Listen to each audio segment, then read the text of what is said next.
some of the articles you've written. And I found this one fascinating because I keep bringing it up as a topic on TV whenever I'm covering the matches, which is games in hand. So at the top, Arsenal obviously have that game in hand issue right now.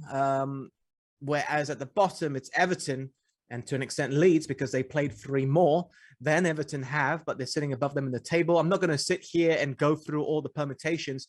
I just want to know from you, what do you make of games in hand? Good thing or bad thing? In fact, even for your Forest side in the Championship, like we were talking about earlier. Yeah, it was interesting. I wrote an article that you referenced at a point in the season where Burnley had, I think, 6 games in hand on some on some teams and 4 games in hand on some of the teams around them. It was interesting because pretty much every person that I spoke to, players, former players within the game, former managers, said that they didn't like to have games in hand, that it kind of created a lot of pressure on the games that you have. It's very easy to kind of book the points in your head to say, oh, we've got 3 games in hand, that means 9 points, brilliant. We should, we're currently in the relegation zone, but we should be in mid-table. So the pressure of that is not going to be, it wasn't favourable to the people involved.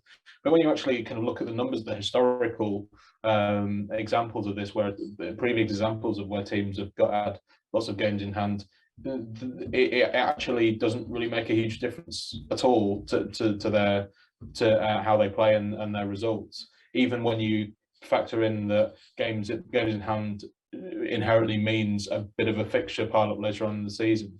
Historically, in the Premier League era at least, the teams that have had lots of games in hand have always finished higher at the end of the season than they did when they had all those games in hand. So the anecdotes say it's a bad thing, the numbers say it's actually all right.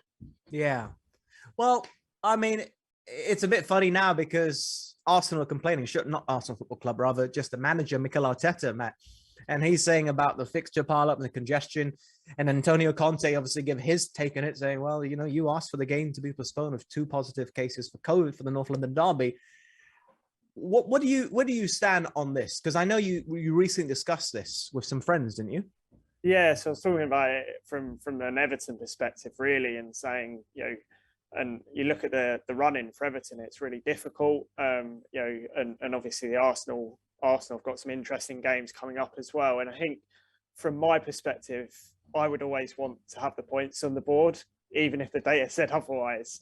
I'm always an anecdote kind of guy over the data. I imagine some people would disagree, but as Nick said, it's about that pressure, isn't it? And that, I suppose it depends on the mentality of your team and the players that you have in that team and how your manager is good at managing. I imagine, former players, at the highest level, like Mikel Arteta, will have a lot of understanding of that. Frank Lampard will also understand that to some extent. But I would have more faith in Arteta than Lampard to deal with that. But I think that it's about managing that pressure, regardless of whether you have games in hand or not. It's when it comes down to those really important moments, it's about the psychological factor and how you deal with that pressure and how you manage those moments. And, from an Everton perspective, they're in a terrible run of form. I know they beat Newcastle, but ignoring that game, they're in a terrible run of form. So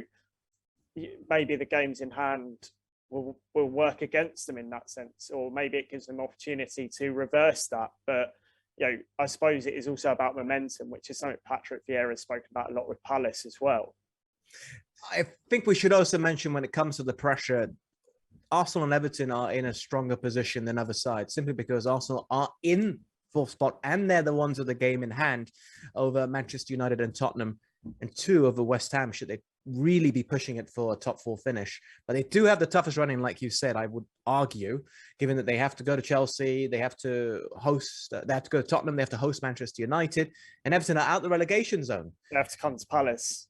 Yeah, there you go. See, exactly. Spot on.